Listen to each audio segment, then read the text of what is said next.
Now, if you look at analog data and its availability as something we could label as data factitious, what would that change about the construct of the application of that data? It actually makes a difference. If you just want to apply a digital data tank to an entire analog system, there's likely going to be some sort of backup or breakage in the system that is not going to allow it to operate properly. So what you want to do to create a proper analog data collection tool is have as minimal point of contact nodes essentially set up elsewhere. And then what you want to do is slowly but surely fill in every essentially organic function that operates between those nodes. So let's say that you have a circumference of, it's a perimeter of an area, and let's say that area is like 52 miles squared. Okay? The nodes would be set up, here, here, and here or something, right? Like 3 along diagonally or something, perhaps. And the idea is that there's nothing outside of this perimeter. To these nodes, there's nothing outside of this perimeter. It just reaches the end of the perimeter, and that's it.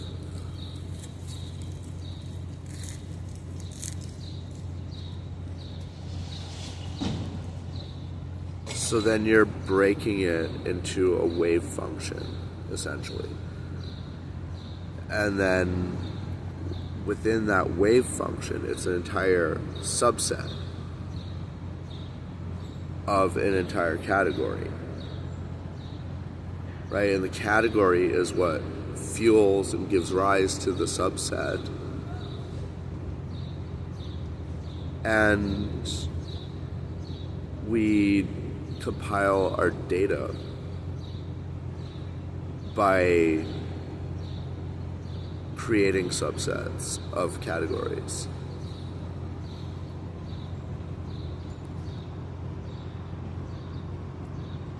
We need to look at it this way instead of, a traditional sense of, just how the science works, how the math kind of operates. Aside from that, it's not really, I'm not really saying like, look, this is how an antenna works, or this is how radio waves travel, or things like that, right? I'm saying like, look, this is how you collect the data from these antennas and radio waves and things like this. You need to take away the redundancies of the features of the math equations entirely. You have sort of an optional feature with these redundancies, right? You want them removed completely because they're redundant features. But on the other hand, the redundancy of them allows them to dampen excess activity. So if you can integrate it into the workings of it properly, then it's a seamless transition and everything goes by smoothly. But if you just toss it in there when extra stuff starts happening, it's going to be like throwing a wrench into somebody's bicycle wheel. If you have it sitting there already, then by the time anything does occur that would be excessive, the entire system would just grind to a halt. Okay, so like this is the math of it. But like where these conflicts arise is where, you know, possibilities and solutions open up, right? As to where and how to apply them.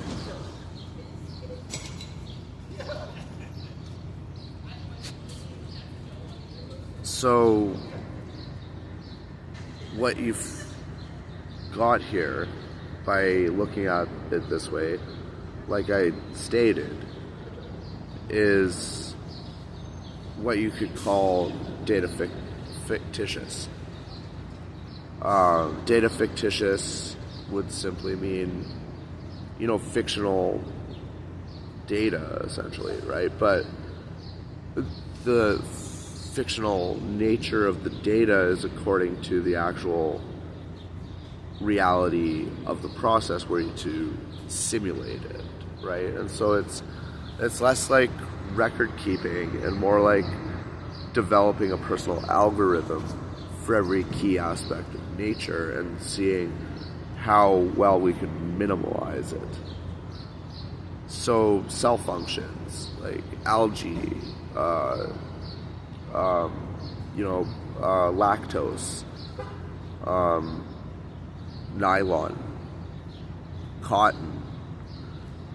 You know, just look up every detail about these things and compile them into one structure, and then all of a sudden you've got these different textures, you've got these different wave functions. Like if you were to look at it under a spectrometer, it would essentially come back as an essential wave function.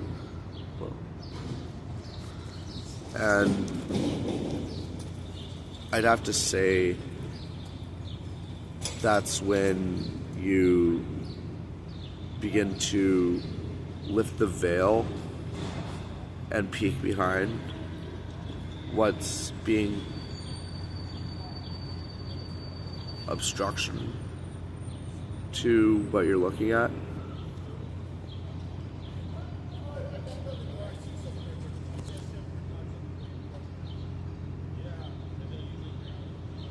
Honestly, what I'm thinking here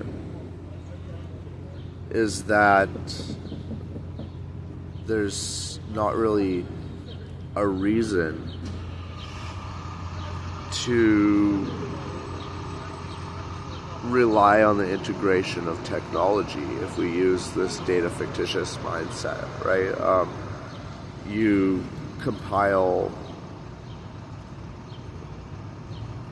a large series of data, right? And then you refer to that data to operate yourself referring to that data.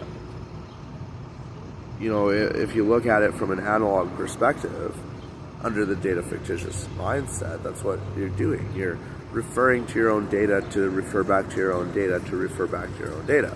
It can be highly efficient in some methods of arrangement, but the thing is, it's not a highly efficient data storage supplement, so to speak.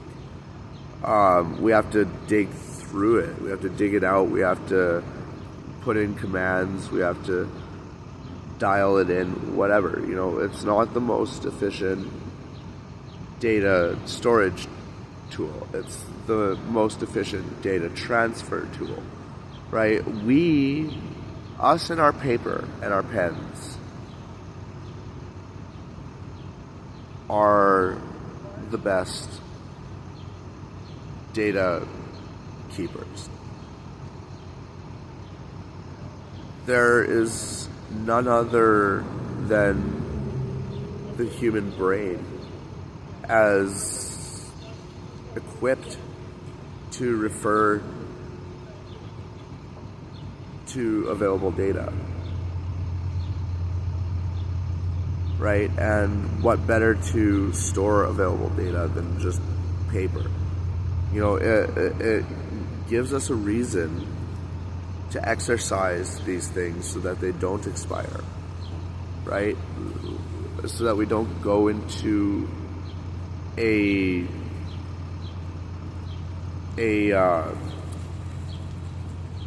high entropy state. You know, if you're high entropy, you're very disorganized. If you're low entropy, you're very highly organized, right? So you need to look at it from a low entropy perspective. What is the lowest entropy method for storing data? It's not our computers. Our computers are intensely high entropy. They're an unstable system. Okay, so if we are going to switch to an analog data mindset, all we have to do is categorize. That's all we have to do for the rest of our lives, is just categorize upon categorize upon categorize upon categorize. Come up with names for those new categories and summarize the definitions of those. And you have a life.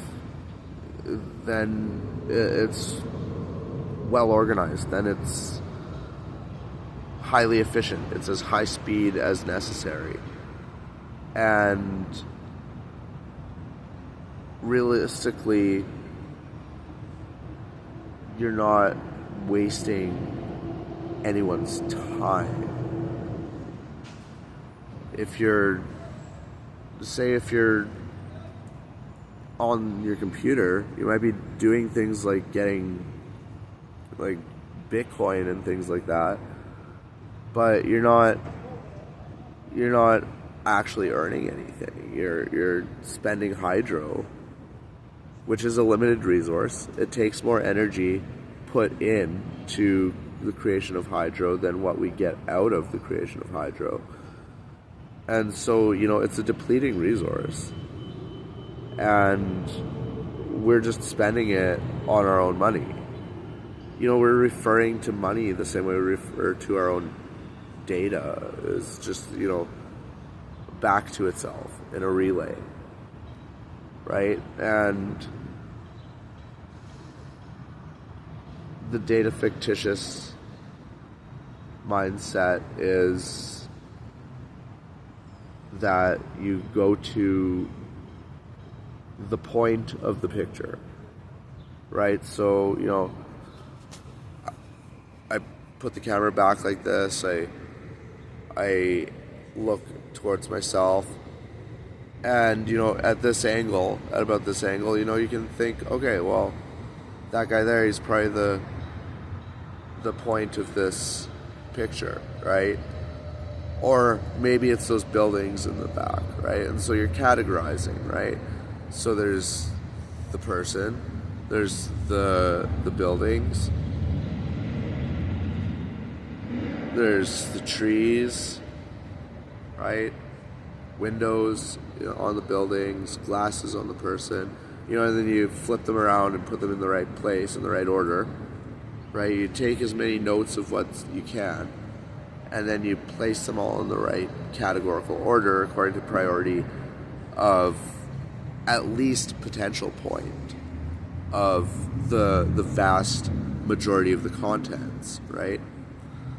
And then from there, you start to break apart the borders and what's in between the borders. Well, there's the sky, there's the air. It looks a little bit cloudy or smoky today, you know, like things like that, right? So, like, based on subtleties like that, you can possibly even derive somebody's location based on a single picture of them. Whether you need a machine or not, to take the picture, that's one thing, but you need your own know-how. You need your own understanding. You need your own parameters to build on in order to do something like isolate a location based off of a photo.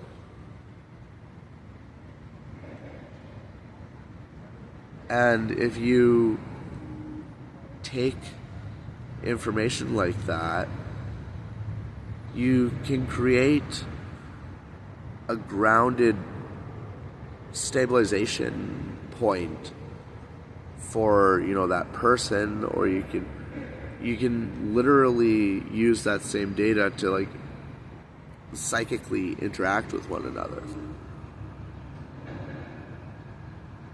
Think about the shape of the human body, okay? It's like think of the Petruvian Man by Leonardo da Vinci. Okay, really good outline for a human body, right? Now, you take that and you place him standing on a globe, right? It can be to scale, or it can be like you can just like copy and paste him on top of another picture of a globe. Like, it doesn't matter how you envision it in your mind. But he's standing atop a round object, right? And now the Earth, it has electromagnetic fluctuations, essentially, that causes our electromagnetic field that surrounds the Earth, that protects us from the UV rays. Okay, so these pulsations of electromagnetic currents are coming out of the Earth, like at sporadic rates. Our bodies have been designed by this point to handle those pulsations, to handle those fluctuations. We're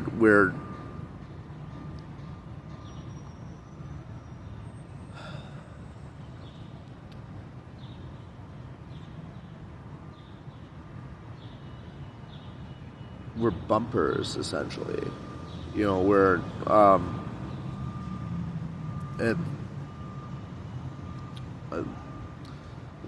conduits. We're conduits for available surges of a stream of activity, right? And so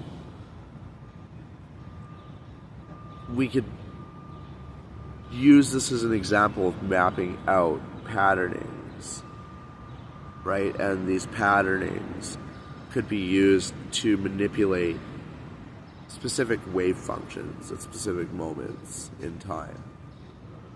And it would be measurable, right? So you can alter your biofield, so to speak, right?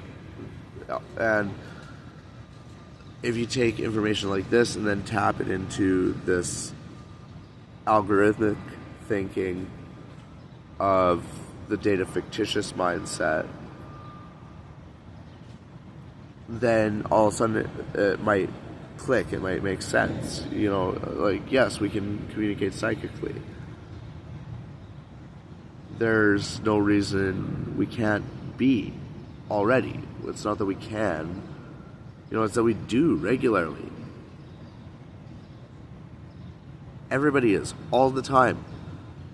There's only some of us that are tuned into it, though.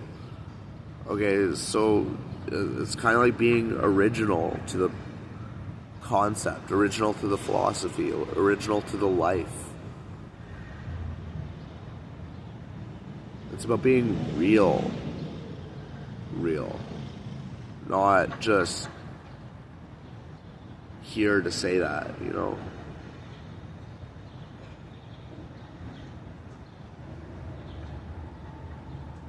So realistically, where is that leaving us? The potential for all of this data set, mind thinking patterns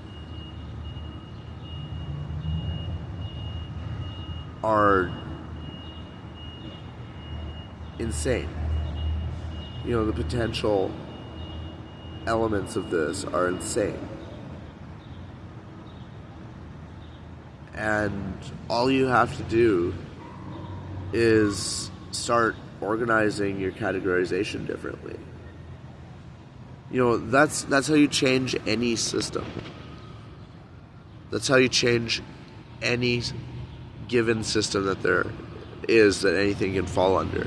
You reorganize the categorization in a way that is reorganizable, and you can change, hands down, that entire system. It will still be that entire system for what that entire system is, but it will change the underpinning reality of that entire system all the same. You know, it will have a completely different application despite being the same technology. It will have different uses or different flavors, like, despite it being just one food or something like that. It can have multiple purposes, right? Lemon, citrus, like, sure, yeah, but like, I mean, we use it in disinfectants for a reason as well, you know, and there's just all these different things, right? And so when you get to a little corner point in your categorization points, just start to look at it differently and add, like, stack on top of it. And then when you're stacking on top of it, shove it over here and then build lines off of it, right? And then based on where those lines go and essentially how far versus how short they end, it will likely determine their prioritization properly. And so that's, you know, what's been on my mind for a couple minutes before I made this video. And I thought, you know, I should hit up on this topic and see what you all think about that. And, you know, what am I missing in this? What's my big question that I should be asking? Or what's my hang up? You know, what's my blind spot? What's my Dunning-Kruger effect on this one? You know, like, I'm just wondering, because it seems perfectly valid the way that it's figured itself out essentially over the time being. And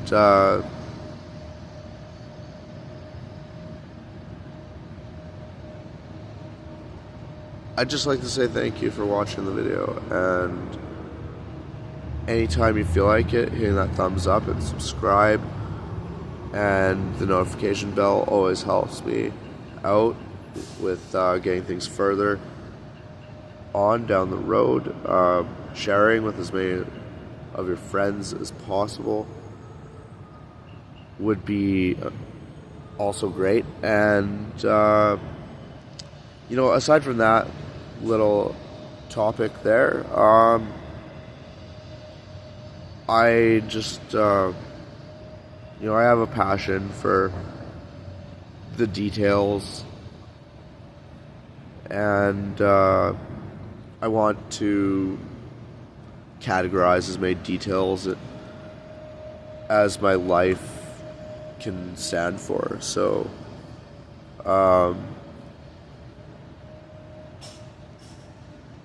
yeah, down the road, hopefully we'll get to explore that sometime further.